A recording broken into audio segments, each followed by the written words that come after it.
Welcome to this podcast. Here we wish to offer you honest, open, and inspiring conversations with myself, Eva, and Gabriel. We discuss yoga, applied philosophy, nutrition, lifestyle, and many other interesting topics, simply and profoundly. Thank you for listening and enjoy the show.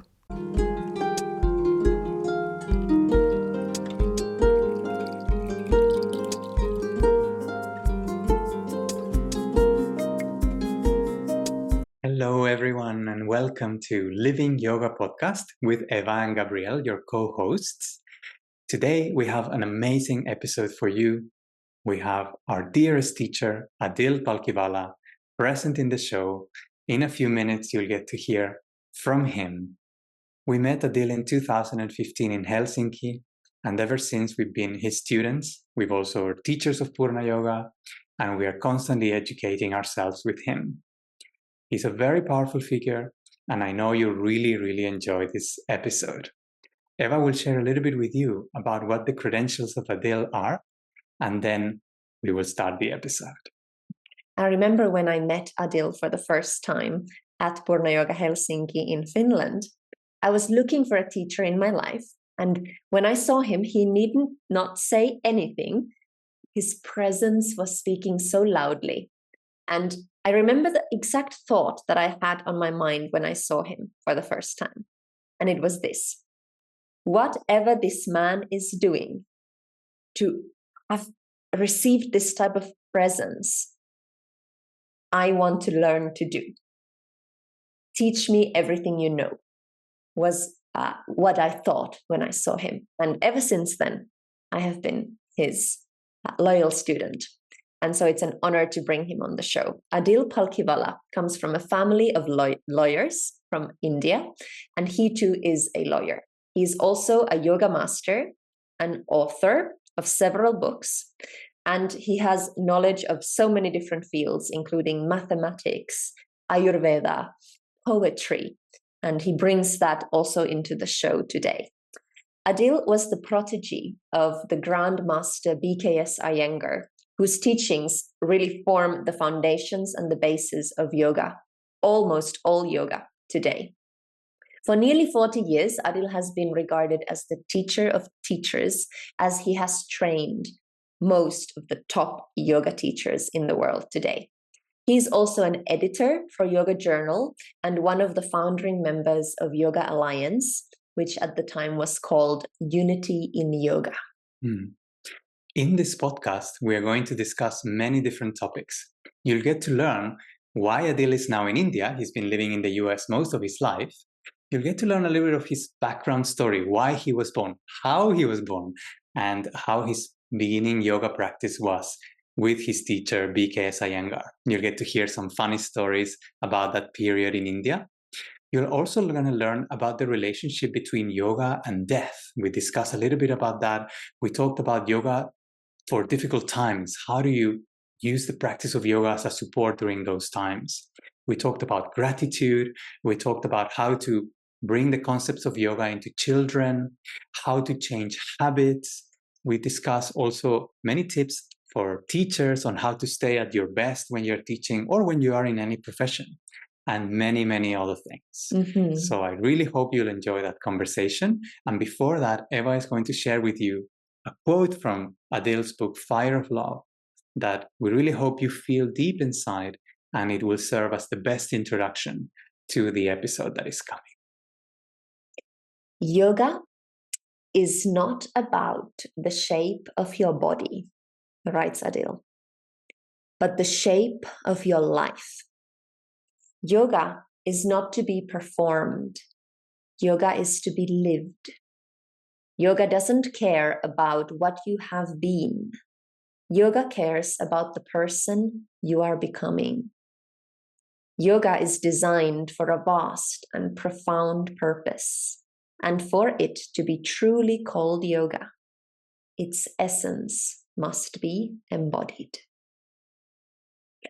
Enjoy the episode, and we'll see you there. Welcome everyone to Living Yoga Podcast. We are so honored to have you with us, Aadil Palkhivala, our guest. Thank you for being with us. Such a pleasure. Yes, from my side also, welcome Aadil to our podcast. It is a real honor to have this moment with you, and we are so excited to be able to introduce you to our audience because our listeners have heard a lot about you.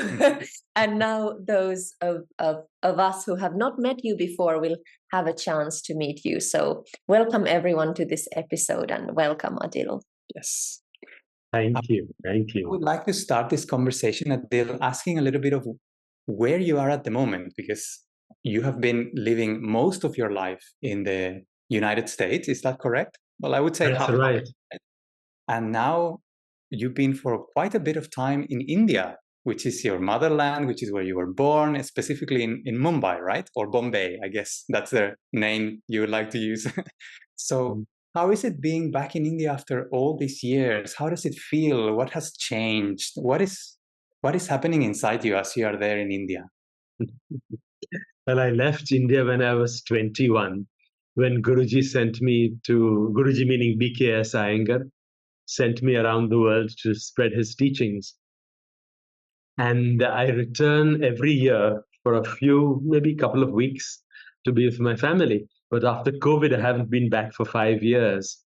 And coming back here, spending time with my mother. My mother is 95 years old and she's fading. She decided that she would stop teaching this January. So she taught until she was 94 and a half. But then she thought, no, I'm not as sharp as I used to be, so I'm going to stop teaching. And so I have spent my time with my mother. I planned to be here for 2 weeks. It has been 6 months. And I will be here longer because I do want to spend as much time as I can with her. And being in India after so long, for such a long time, has been absolutely wonderful. Not only has it brought me closer to my family, but just being around the place where I grew up. Just now, we are in the middle of the monsoon, and outside it is raining cats and dogs. It's raining so hard, I cannot see anything outside. And we don't get that in the Northwest in America. So the experiences of childhood, because I always loved the monsoon, are back along with family. And then since I was here for a while, I decided to start teaching here and been very, very warmly received. And that has been very touching as well. Anytime I open up a workshop, it just gets full immediately. So it's really nice. It's nice to have that that vindication of the teaching. So it's on the whole been a very warm and happy experience being here. Though watching my mother decline hurts a little bit, but I know that she has had a beautiful life. A well-lived life. And for those of you who don't know, Adil's mother has been teaching yoga for 94 and a half years. So that's, I mean, not for those times. How many years has she been teaching? She started teaching in 1971. Wow. That is beautiful. And it is thanks to your mother, as we understand, that you also got introduced to yoga already in her womb. Would you like to share the story of how, as I think I have heard you say in your own words, and correct me if I'm wrong, but you were actually born thanks to yoga? Very much so. My mother could not conceive for 7 years. And she's also a lawyer, and my father also. They're two of the most famous lawyers in India. And a co-devil at the bar said to her, why don't you try yoga? And she said, whom to go to? And he said, there's only one man, and that's BKS Iyengar. At that time, in 1956, Iyengar was completely unknown. And she went to him anyway. And she walked up to him and she said, I have many, many challenges. I got asthma, I got migraine. He said, don't tell me anything. You just go to class. And then as she started to do the practice, he came up to her and he says, so you have low blood pressure. So you have arthritis. He was telling her all her problems that she had not told him. And my mother was very shocked. How does he know, just by looking at me do the yoga practice, the asana practice rather, that I have all these problems? And then at the end of class, she went up to him and said, the real reason I'm here is because I want to conceive. And he said, if you want to conceive, then you have to ask your husband to come here also. And so my father willingly joined, and they both started practice with Guruji, and obviously I was conceived. The reason was she had a retroverted uterus, so it's impossible to conceive. And Iyengar helped her with that, and I was born. But the only condition was, when she did the practice of asana, she had to do it only in Guruji's presence, in Iyengar's presence. Mm-hmm. She could not practice when he was not there.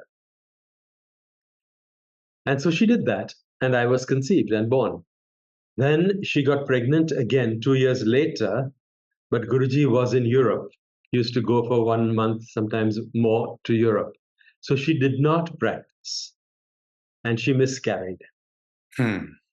Then she conceived 3 years later, and then Guruji was in town. She had a second son, my brother Jahangir. She conceived again 2 years later. Guruji was in town, and so I have a third brother, and that was it. So I have 2 brothers and myself, thanks to yoga. Wonderful. Aadil, what do you think was the reason why Guruji insisted that your mother only practice under his observation? So that she wouldn't do something that would impede the flow of energy and miscarry. Yeah. I see. So he was very particular. He would adjust her very carefully, do this, move this, so that she could truly hold the energy of the fetus. Wow, what a beautiful testimony of the power of the asana practice, in this case, given by B.K. Iyengar. And how humbling to hear as a teacher or instructor myself, what Iyengar could do in those years and see. That is a beautiful testimony. And then, from what I heard, Aadil, after you were born, then you were allowed to be in class, right? By the age of 3, was that correct? Yes. Then you could start practicing by the age of 7. And in fact, there is a very beautiful video online in YouTube, which will link to this podcast. It's in French, but Iyengar is there teaching, and there is a small Aadil practicing in that video. And we were just watching it before this podcast and thinking, how did that feel? How was it for you as a small child going into a class where there's only adults? It seems a very solemn practice. And there you are. I don't know how old you were in that particular video, but how did it feel for you as a little boy to be introduced to this practice? Actually, it was just down the street from where I live at Bullabai Desai Hall. And upstairs, my mother and father went to practice with Guruji. And downstairs, when I was 3 years old, my mother said, I did some painting, and she said, okay, he can be good at this. So she got me into art class, which was below. But the art class was very short. It was only 45 minutes to an hour. So when that was over, I climbed the stairs and I sat and watched Guruji teach my mother and my father. So that was about the age of 3, and then went on to the age of 7, because Guruji said that he cannot join until he is 7 years old. That's because the brain and the body are not well connected until the age of 7, and instructions are difficult to comprehend and to apply until the age of 7. Excuse me. And then the second thing was he was also concerned about the body growing up naturally. Because when we do asana, there are certain forces on the body. And he said, until the age of 7, we should not put the asana forces on the body. The body should grow naturally, and then we can start to align it. So for those 2 reasons, he didn't let me start until I was 7. The second part of your question, how did it feel? For me, it wasn't a very complex or a very big deal, because I was brought up to do what my parents said. And my parents said, go to class. So I went to class. I didn't think twice about it. Yeah, it was on Sunday morning, early morning, 6:30. And so we did class with Guruji 6:30, 7:30, 8:30, about 9. And then he would come over to our house, to our old place, and we would have breakfast together. This was the same routine for years and years. He would come on Sunday, we would make toast, we'd have butter. Actually, we had butter with a little toast. And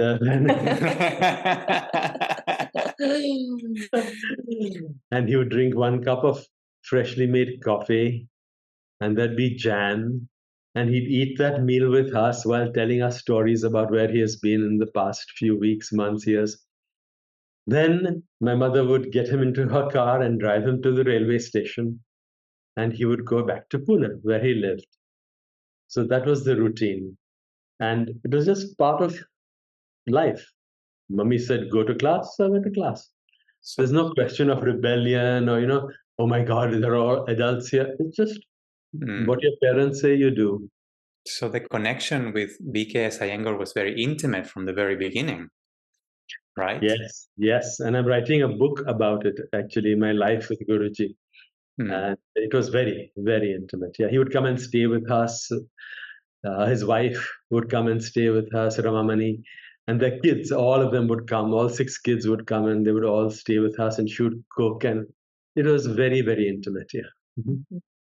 Yeah, that's BKS Iyengar. For those of our listeners who are not familiar, he was really, and still is to this day, probably the greatest influence on the asana world as it is practiced today as well. So Aadil got to really grow up with him. What would you say, Aadil, was the funniest memory or the most dear memory? I know this is a really tough question, but since you're writing the book, I'm sure you've been remembering all these moments with BKS Iyengar. What would there be one memory that is funny and dear to you that you'd like to share? Of course, and there are so many. There's one particular one which is really interesting. What happened was, I was in Pune with him practicing, and I just got my driver's license, so I must have been 18-ish. And it was it was Saturday morning, and Guruji always got a train. He got a train from Pune to Bombay, and the train arrived with enough time for him to go into a hotel, cleanse himself, and then come to teach class on Saturday. Then he would stay the night in the same hotel. Then he would teach the class on Sunday morning and then go back to Pune. One of the interesting things I learned from Guruji was always being on time. And Guruji was always on time. He didn't make a fuss about it, but he was always on time. If somebody was late, he would occasionally make a joke, but it wasn't a big deal. But he himself was always on time. And so it was Saturday morning, and one of his students was there with us in Pune, and that student said, why do you catch the train? Why don't you come with me in the car? And so Guruji thought for a moment, and then he said, okay, you'll drive? He said, yes. So Guruji sat, it was an ambassador car. Guruji sat on one side, the student sat on the driver's side, and I sat in the back, and I was leaning over and having a chat with Guruji. And then we started to come down the ghats. You see, the center of India is on a plateau, and Bombay is on the ocean level. So you have to go down these very steep roads to get to Bombay. And as we came to the ghats, the road was blocked. The traffic had stopped. So we waited and waited, and it was not moving at all.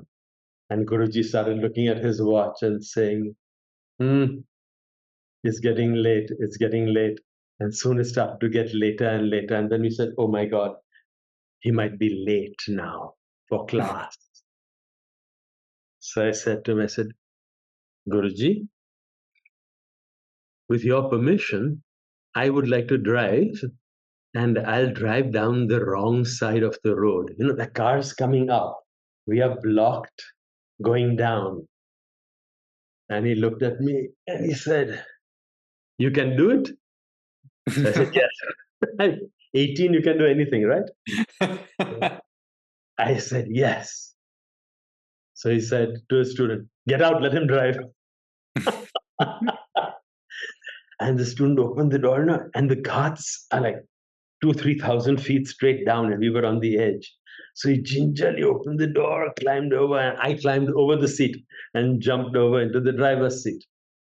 Slowly reversed, made a little more space, slowly reversed forward. And then when I saw no car was coming up the other direction, I turned full swing and slammed the accelerator down. Going down at full speed the wrong way. And sometimes a car would come up. And you know, this is a very narrow roads. So you veer, the side of the car has to practically touch the rock wall of the mountain as the other car creeps up. And the whole time, Guruji was going, yes, yes, faster, faster. He's jumping up and down his seat like a little 3-year-old boy, just going, yes, yes, faster, faster.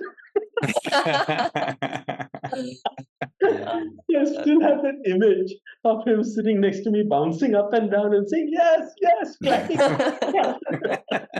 Did you get on time? We made it with 2 minutes to spare. Very wonderful. 2 minutes to spare, yeah. I would never do that today, but when you're 18, you do crazy stuff. Yeah. Wow.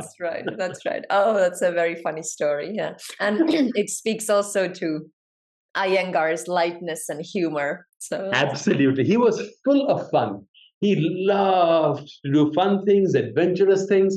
Anytime there was an opportunity, he would take an adventure. He was in Philadelphia, and one of his students, Marion, said, we'd like to take you up in a private plane.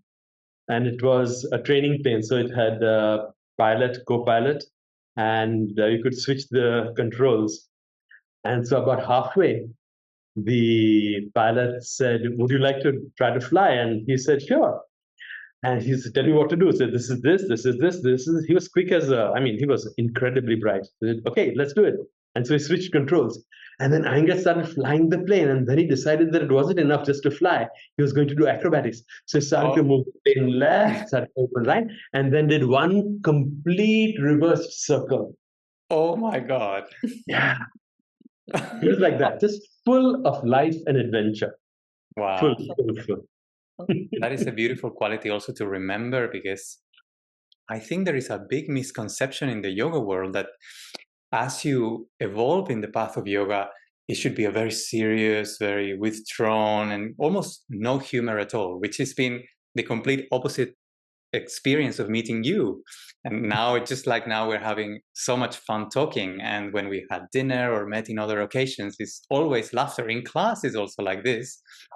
It's so beautiful to have the humor and to have that reference. What do you think about this? There was one class where Guruji was saying something, and then he said something funny, and everybody laughed. And he looked around and said, if I can't make you laugh, I can't teach you yoga.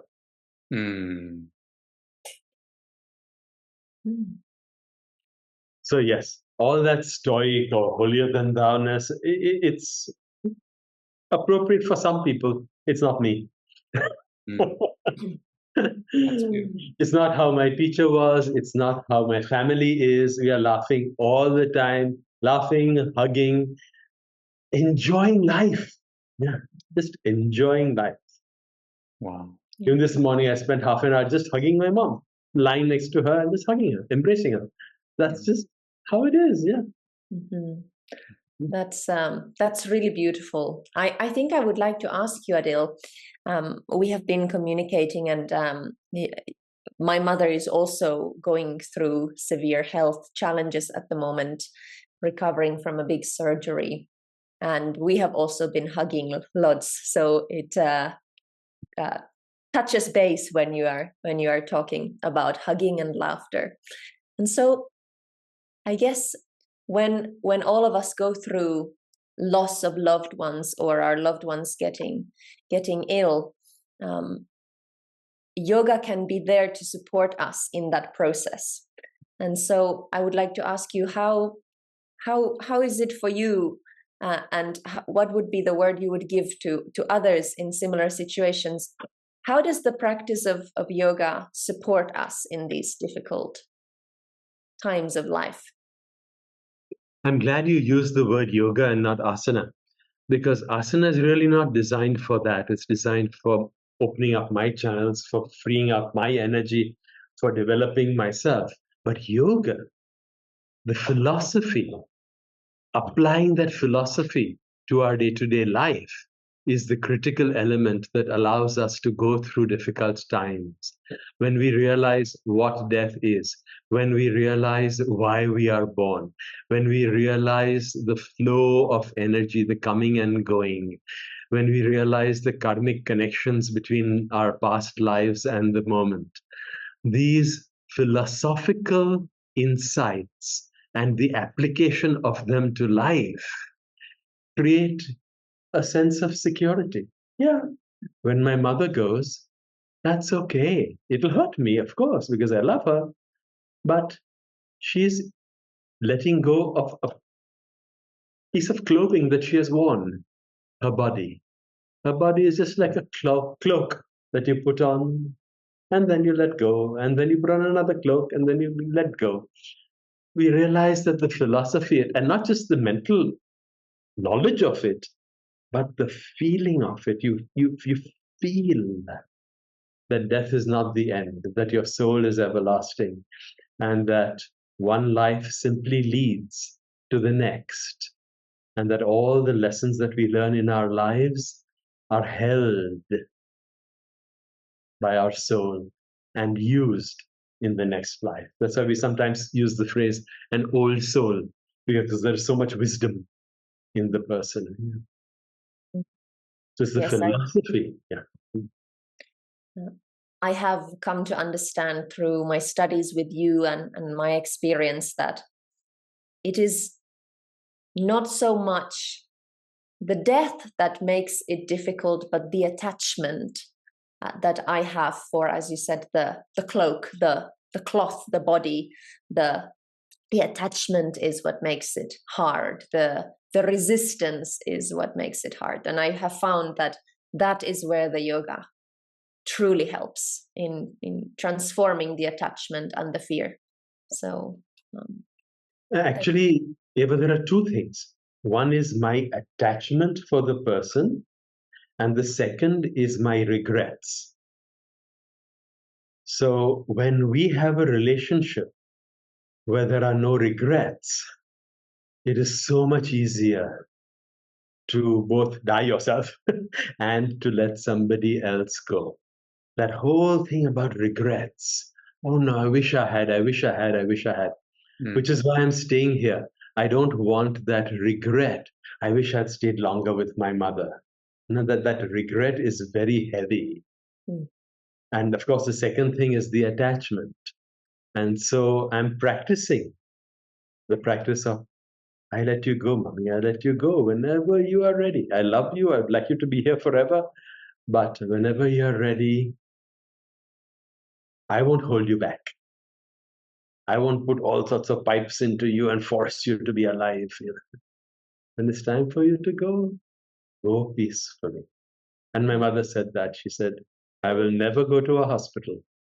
I would rather be dead at home than alive in a hospital.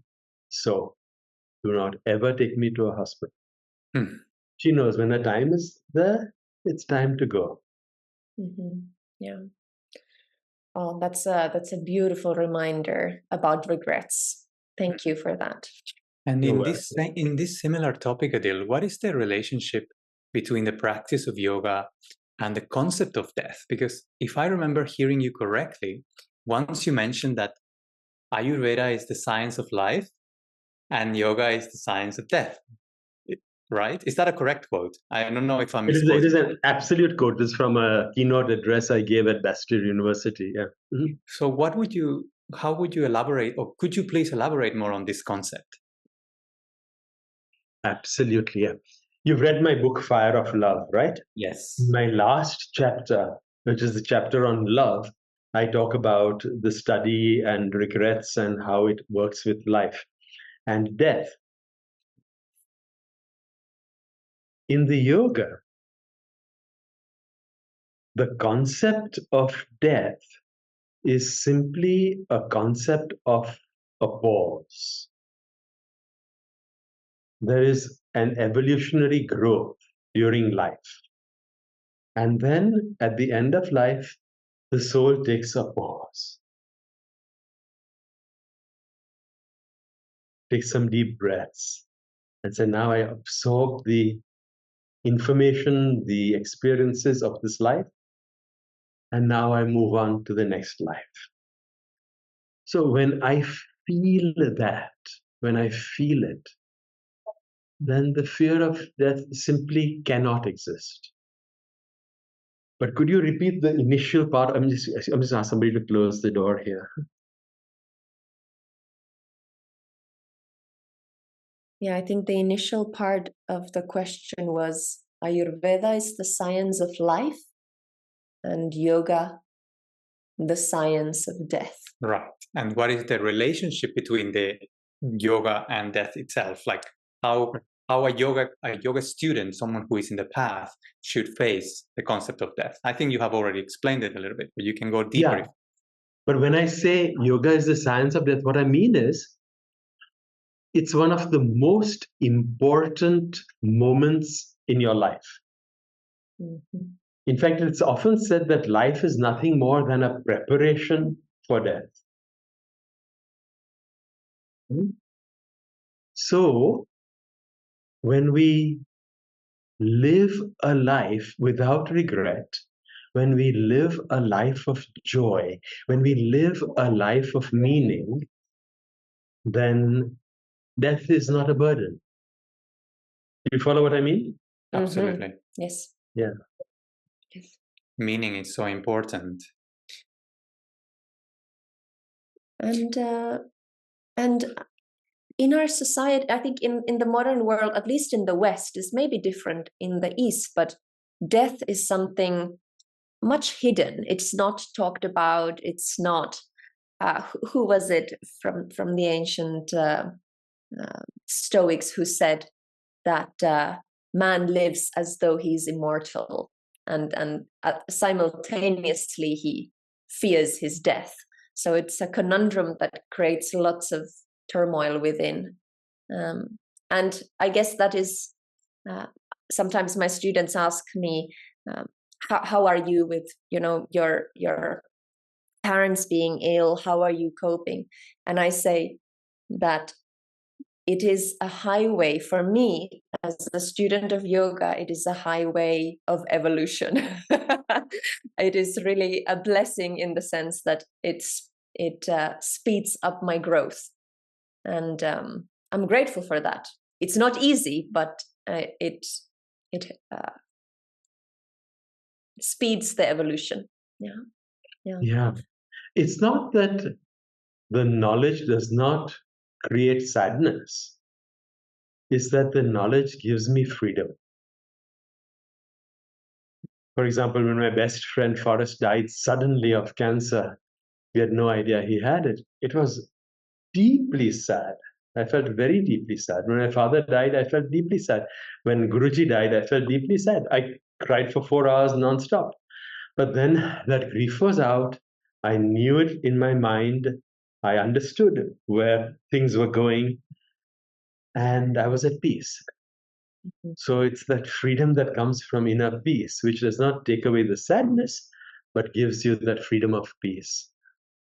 That's a good reminder too, that the studying yoga, and if there are yoga teachers listening too, the reminder that it's not about being all happy all the time and not feeling sad when there is loss or not feeling what is going on inside.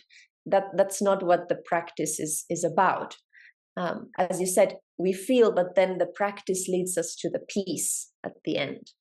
And we asked some of our listeners to give us some questions. For this, we told them that you are coming on our podcast, and many of them were very excited to meet you. And one of the questions was a similar misconception, which there are so many of about yoga. She was asking specifically, what, let me read the exact question.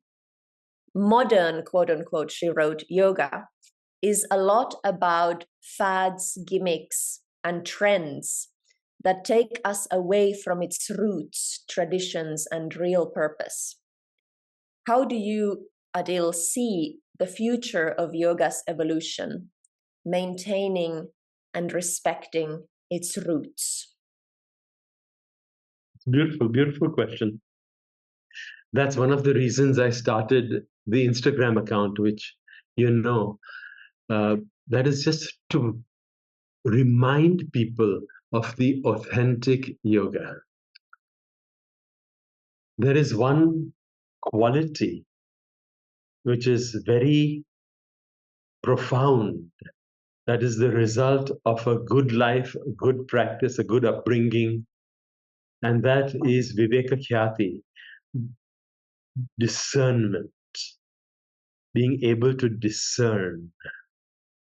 So it is the student's responsibility to discern, to feel. We have not been taught that. We have not been taught how to feel. We have not been taught how to look at another human being and determine if what they're saying is not so much correct, incorrect, but whether what they are saying is authentic to their nature, whether it is a truth that resonates with me. We just go to class, do some jumping around and run away thinking I've done yoga. No. You stretched your body. It's a nice calisthenic workout. Yoga is a transformation of your entire life from the teachings of the past and the cultivation of the process of yoga through people who really know what they are doing. This means that when I go to class, I must take responsibility and think, do I actually feel a change in my life from this teaching? Do I actually feel a change in my body from this teaching? Do I actually feel a positive change in my mind from this teaching? Do I actually feel I have a little more control of my emotions from this teaching? Do I feel a little more connected with my spirit from this teaching? If we ask ourselves these questions, then yoga won't continue going where it is going now, which is pure commercialization and mediocrity. Yeah. Absolutely. And also, the reason it's so important to hear your opinion is because if I understand correctly, you are one of the first people who went to the United States to bring the practice. In this case, it was Iyengar yoga, which was, I believe, mostly asana and pranayama. And at some point, this probably created a conundrum inside you, as this is mostly a physical practice, which is very good. It's wonderful that people are receiving these physical benefits, but there is something missing. How was that process for you as a young man migrating to a new country with your family and introducing this to people who had never experienced something like this and now seeing it as how it's evolving? Yes, I suppose in some way I'm partly to blame, because as I went to the States, we just focused purely on asana and pranayama, even more on asana. And it was many years later that I realized that I was not doing only asana and pranayama. I had a spiritual life with the mother in Sri Aurobindo. I had a meditation practice I had all these different things that I was doing, which I was not teaching, because it was purely Iyengar asana. So with that knowledge, with that almost wake-up call, go, wow, I need to teach my students what I am doing, not merely what I was taught in asana and pranayama. So with that shift in my mind, we started the teacher training. I'm going to teach these people all about yoga. And the original teacher trainings were more focused on asana.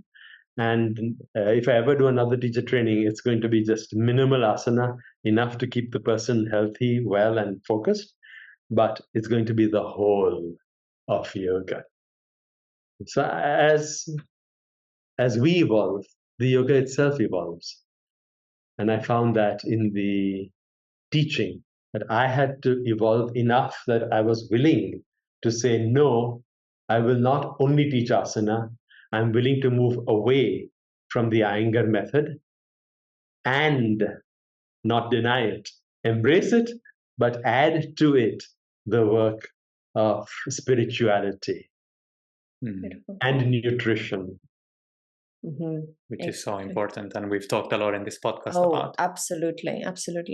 I would like to just for a moment return to what you mentioned, Aadil, about this question that we received from one of our listeners about how you see the evolution of yoga. And your answer to it, you mentioned that the change, I'm paraphrasing, so correct me if I'm wrong, but the way I understood it is that the change of yoga, its evolution, starts from the individual practitioner who does the svadhyaya, the self-study, the asking. Am I receiving holistically benefits all of my life? Is it being touched by the practice? So that perspective of the individual creating the change of the movement in the yoga, it's a philosophy that very much touches me, as in the world right now we are talking so much about how this system needs to change, or these people need to change, or there is a lot of finger pointing. And I remember once you said, remember when you point a finger to someone, there is what was it, 3 fingers pointing back at you. Would you like to speak a little bit more to that, to the responsibility of the individual, and in this case the individual student? How can the listeners of this podcast who are students of yoga remember what are the important qualities to have as an individual, as a student of yoga? I think the most important thing in the practice of yoga as a fruit of the practice is the feeling of connection with the soul. If I do not feel like I'm truly connected with my own inner nature, I mean, your soul is your very essence, right? So that is why when we are doing our mental centering, or when we are doing the work that Savitri teaches, it's taking us to that soul. And I keep touching here because that is the vortex in which our soul resides, our heart center. So am I a more loving person? Am I a more caring person? Am I a more kind person from the practice? This is svadhyaya. You're looking at yourself constantly. I'll give you an example. There's a gentleman who practiced another style of yoga, and that style is a very vigorous style. There's not much talk about meditation or contemplation, and nothing about nutrition. Just pound yourself in the practice. And this fellow has been practicing for about 20 years. And he was given a job at a place in Santa Monica. And students started complaining that he was touching private parts to the students, and they did not feel comfortable. So the owner of the studio warned him 3 times, don't do it, but he continued doing it. And so he was fired. And he got so angry, he physically lifted the owner of the studio and flung him against the wall, causing a severe back problem in the owner's back. Now, when something like that happens, you look and you say, this person has been practicing for so many years, but still cannot control his or her sexuality and his or her temper. That is not a teacher I should go after. And yet he's one of the world's most popular teachers. Because the discernment is not there. But that's the onus on the student, not on the teacher. The student has to feel, is this person truly helping me connect with my soul? Or is it a show? Yeah. And sorry, and in this regard, because you are called the teacher of teachers. I mean, when we look at all the big names of teachers in the United States and in Europe, they all know you. They all probably have trained with you. And for some reason I do not understand, you should be in the biggest podcast in the world. But you've seen all the many teachers, probably thousands, and through them you have influenced, who knows, tens of thousands of students. What, in your opinion, would be the biggest pitfalls, the biggest reasons why a student will either leave the path or get completely distorted? And I would like to ask this from the perspective of the listeners who are students, who are maybe beginner students and want to think, what should I avoid as I continue to grow in my path of yoga, from the perspective of a teacher of teachers? For me, it's the klesha, avidya, smita, raga, dvesha, abhinivesha. And the second one being the biggest one, asmita, is my ego getting bigger from my practice. And is my teacher's ego getting bigger as my teacher practices? Do I find humility? Do I find gratitude? Do I find humor? Do I find kindness? Humility, gratitude, humor, and kindness. If I can feel those from my teacher, then I know that I'm on the right path, because the energy of the teacher flows to the student. And in the lineage, that's called transmission. You transmit the energy that you have accumulated into your students. So if you feel those four things happening, then you know, okay, I'm on the path. If you see those four things happening in your teacher, then you know, aha, my teacher is on the path. So again, the four things for myself and everyone are humility, kindness, humor, and gratitude. Absolutely. Yeah. Yes, there are many qualities, but those are very big ones. Yeah. Oh, definitely. I remember because you and Savitri, your wife and the founder of Heartful Meditation, had a radio show at one point, and we were avid listeners of the show back then. I think I still have some of those episodes saved in my phone, and they were great. And in one of the episodes, you talked about coming back to the student again, because I was always, before I learned this from you, I was always looking at the teacher and the qualities, and now we know what to look for: humility, gratitude, humor, and kindness.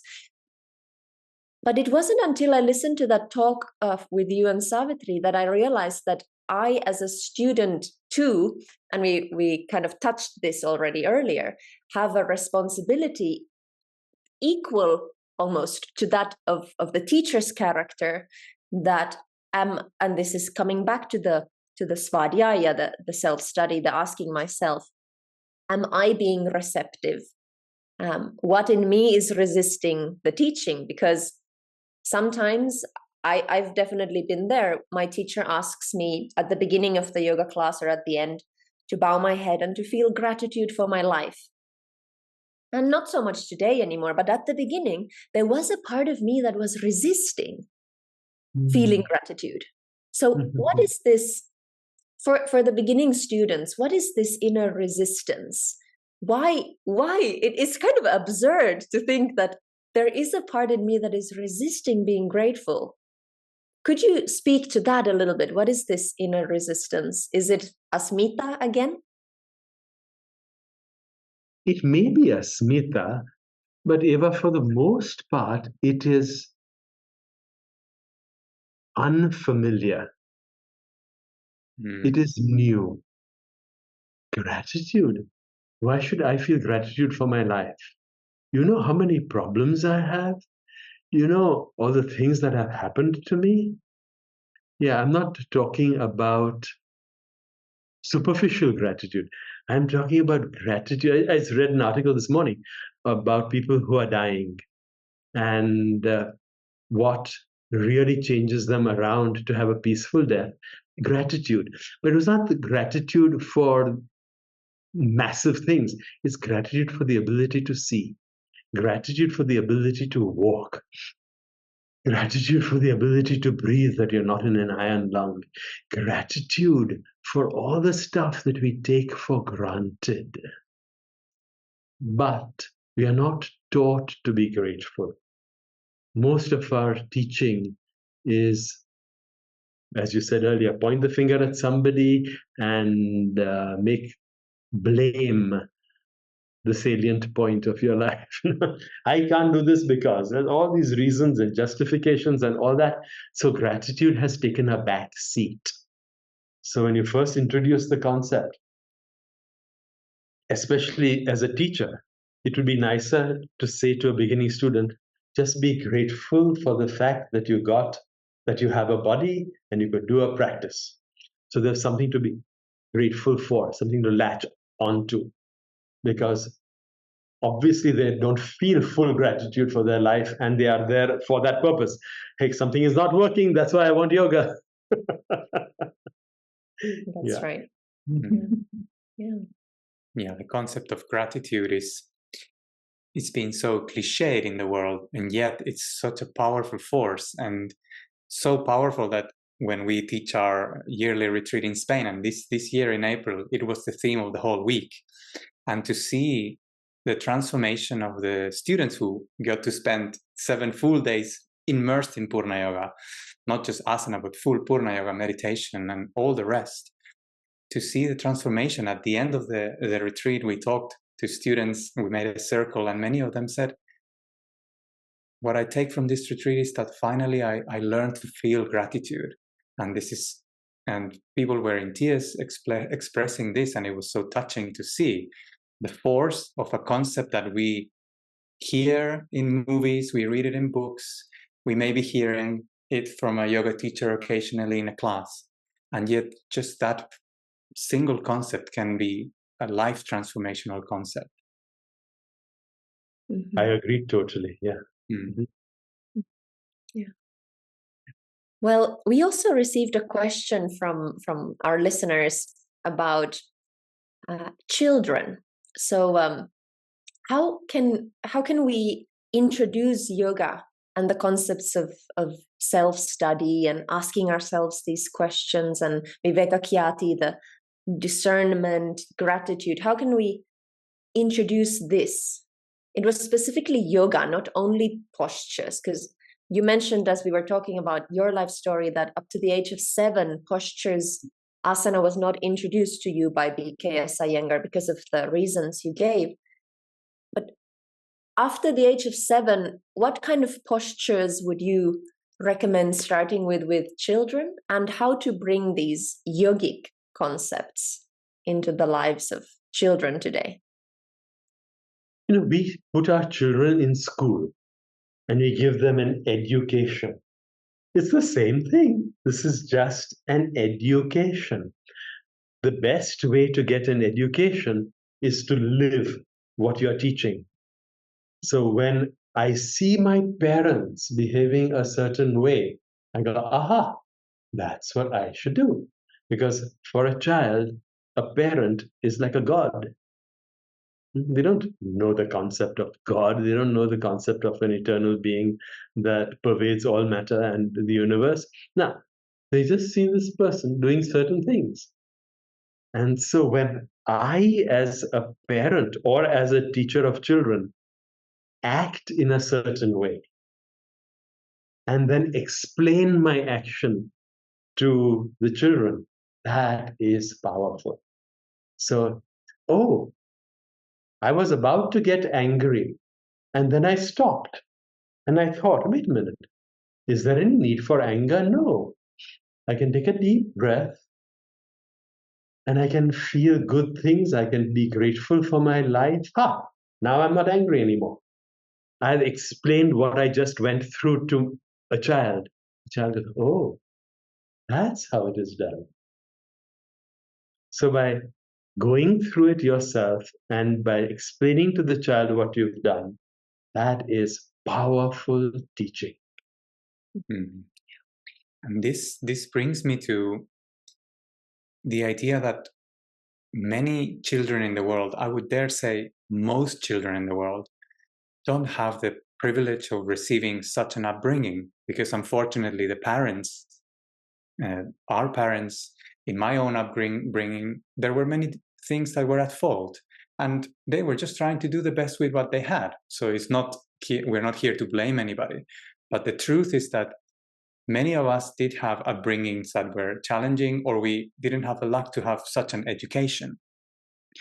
And therefore, that creates habits that are passed later in life and from which we feel deep shame, or we feel we cannot control it because this has been instilled since I was so small. What can I do right now? What would you say to the people who have these feelings and who have had maybe a very difficult childhood, or for whatever other reason they were marked earlier in life when most of our beings are being formed? How can we evolve and change and move past that conditioning? Or is it something we can't do anything about and we cannot change? You know that the latter is not true. In the very first page of our manual, teacher training manual in Purna Yoga, it says that there are 5 things. Number 1 is the urge to grow. Number 2 is the willingness to change. Number 3 is guidance. So that those first 2, the urge to grow, is there inside me the desire to change? Yes, I've gone through this in my childhood. Yes, my formative years were not perfect. Yes, my parents tried their best but did not know what they were doing. That has made me what I am today. Now, fine. Are you willing to change? Do you want to grow? So once you say, yes, I do have the urge to grow, and yes, I'm willing to change, then comes number 3, which is appropriate guidance. And that's the role of the teacher, to give the student the correct guidance. Then they have to practice, of course, and then they have to wait as the nature changes. All of us have been brought up with genetics, but the real research is not in genetics anymore, it's in epigenetics. All right. It says that your genes are one way, but the way you think changes your blood chemistry, and it alters the way the genes interact with you. What triggers turn on in your genetic structure. That changes based on the biochemicals released from your brain, based upon what you're thinking. What you're eating is also epigenetics. That can change the way in which your genes trigger their little ladders on and off. So yes, I have this genetic pool, but when I take care of myself physically, mentally, emotionally, spiritually, I'm actually changing my very structure, the DNA, the structure that tells my whole body how to act on a moment-to-moment basis. That itself can be changed. So when I'm doing an asana practice with joy, it's a very different epigenetic information that is coming to my body. It's very different from when I'm doing a practice. Yeah, I'm going to kill it. I'm going to be the best. I'm going to show it off on stage. There's a different effect in my very structure. So the way we practice, the way we think, that all is going to change. All past conditioning. Doesn't happen instantly, but it happens. And what would be your advice as a teacher, as a most definitely appropriate guide for people who have the urge to grow, who have the willingness to change, and want to change habits in their life that they feel are pulling them back. Things like waking up and instead of taking time for themselves, going to the phone, or not meditating, or receiving information that you don't want to get and that makes you feel bad, or drinking alcohol, or whatever habits. What would be your advice to people that want to change those habits? It's strange this has come up now because last night, I was working with somebody who has serious alcohol and drug addiction, and he really wants to change. But he says, tell me what to do. So there were three things. Number one was diet. We introduced him to certain formulae, Vita Taste and things like that, which change the nature in which the body is placed, the biochemistry. Second is the practice. Gave him an asana and pranayama practice, so he felt more present in his body and felt more ownership of his body. And the third is communication with the teacher. I said, you must send me a text on WhatsApp every morning telling me what you're going to do for the rest of the day. One morning, if you don't do it, then I don't believe that I'm your teacher anymore. If you want to learn from me, these are the conditions. So that communication with the teacher is very, very powerful. That's beautiful advice. Yeah. That's beautiful advice. Mm-hmm. Is there anything you'd like to ask Aadil? Because I think I would love to speak for another 5 hours. I could listen, and especially I love to hear the stories of your upbringing and what you did in the US. There's so much to talk about, but also we don't want to take much of your time. So I think maybe this is a good place to stop. Yes, unless you have any other questions for Aadil. I would like to ask you still, Aadil, after all these years of teaching, and obviously your teaching has evolved and changed, what is it today that you enjoy the most when you go there to teach a class? Now that it's a blessing to be able to teach live again with the students actually in the room, because the COVID years and the online was a huge shift. Now that we are back and the students are in front of you, what do you enjoy the most in teaching? I think it's seeing the light in my students' eyes when I teach them something that they have not heard before and which they can use in their bodies, and it makes them go, wow. For example, I taught a workshop on inversions, and I asked them about the musculature, and not a single student, we had 35 students in the room, not a single person had heard of the serratus anterior, not one person. And so when I explained it to them, and then we worked so hard, and then we found it, one of the students said, oh my God, I found complete freedom in my Shirshasana. My neck is free. I feel so good. Oh, that is beautiful. That's what gives me great joy. That's what gives me great joy. Absolutely. I think that's why we did the Alive and Shine, I don't know what you call it, membership, I think. So that students could just keep going and taking class after class after class and finding all the different parts of their body which they did not know about. Exactly. Yeah. And the ownership aspect, which you already addressed to in the 3 steps, such an important aspect, to feel ownership over our bodies and our minds.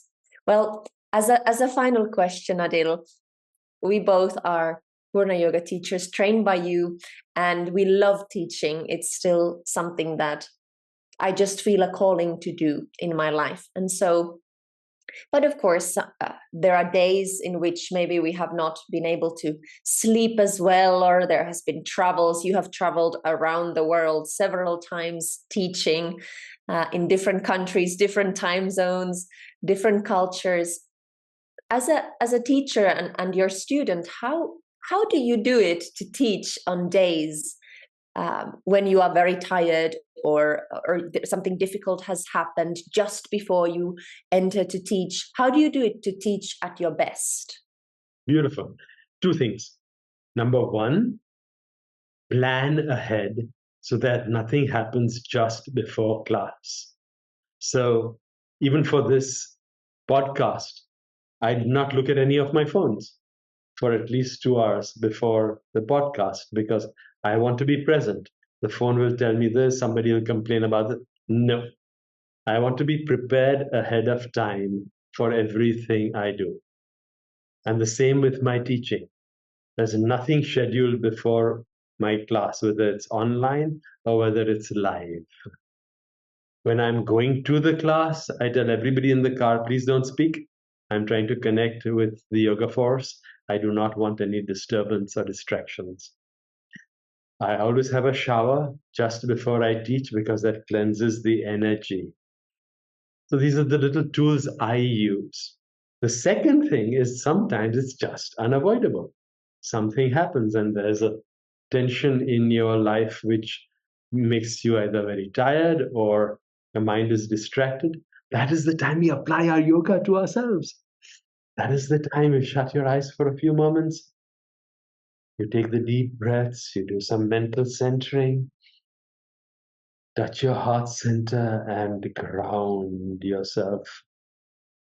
Because if I cannot change my nature enough to teach properly, then I cannot expect my student to change their nature and not be angry and not be vindictive.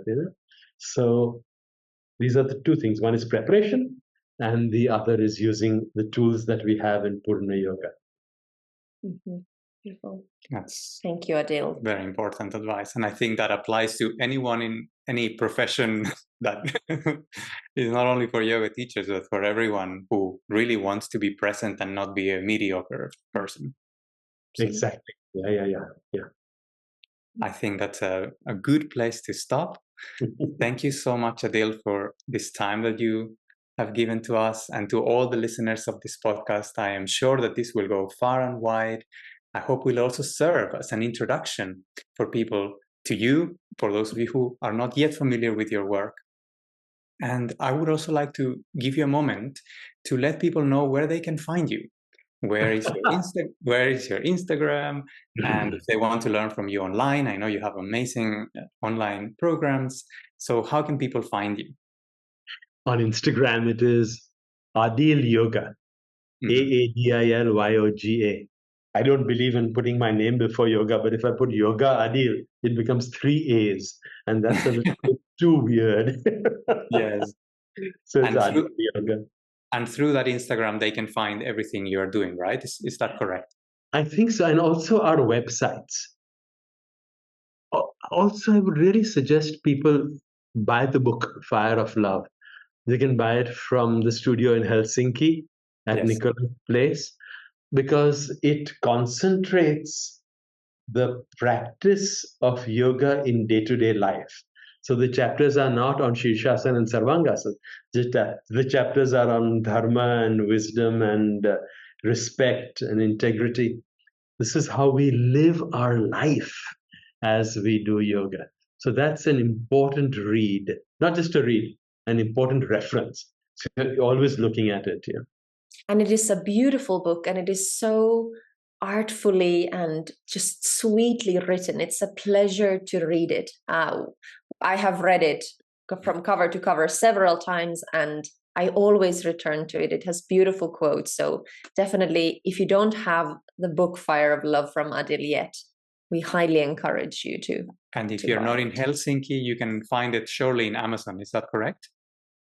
I believe you can find it in Amazon in the US. I don't know if you can find it in Amazon in Europe. I'm sure they can all come to Helsinki and get your book. And I hope also we will have the pleasure of having you in Europe sometime soon. I pray for that, because it's been so long since the COVID disaster that finally we have the opportunity to have you in person again. Hopefully soon. And Gabriel and Eva, for your listeners, we are offering a 14-day free trial. on the Alive and Shine membership. Perfect. So they can Thank go you to aliveandshinecenter.com or aliveandshine.com. I think it is aliveandshinecenter.com/membership. Perfect. So we You will can get put that in 14 the show notes so that people can go to it also and visit it. Sounds lovely, lovely. I'm also doing a lymphatic workshop this coming weekend. So you can talk to them about it. Thank you, Aadil. Wonderful. Thank you. This has been wonderful. Thank you for your time once again. And to the listeners, thank you for listening, for taking your time also during your day to hear the wisdom given by Aadil. I hope this won't be the last time we'll have you here. And I would look forward to coming back, especially now in India. I have a little more free time than I did in the States. So great. Please feel free. I hope we can have a part 2 then. Yes, we have lots more questions and we would love to have you back, Aadil. That would be great. Thank you. Thank you, everyone. Namaste. We hope that you enjoyed this amazing conversation with yoga master Aadil Palkhivala in our podcast, Living Yoga. I hope you feel inspired and uplifted by the talk. I certainly do. Remember that we have new episodes coming up every second Thursday in the Living Yoga podcast. So stay tuned and follow us wherever you get your podcasts from to stay updated. And now our offerings. So you can find all our library of classes in evagabriel.com. Over 75 hours of content with many yoga classes that you can enjoy. So go and visit that website and get your subscription to enjoy yoga with us. Also, you can visit the website purnayogaholidays.com to learn about our upcoming trip in Spain in April 2025 for Easter week, where we will be sharing so much of the knowledge of Purna Yoga with you in a beautiful setting and enjoying practices every day, massage, food, and company. And finally, you can find also our free guide with 7 movements for helping your back and helping you relax better at fromtensiontofreedom.com. So go there and get your free guide, and then you can have the opportunity also to get some video instruction in it. And also, if you want to learn more about our Back in Balance program, you can also stay in tune with us, and we will let you know when the webinar is. In the show notes, you will learn about our upcoming offerings regarding that. Thank you for listening. Have a wonderful day and see you in the next episode. Thank you for listening. Bye for now.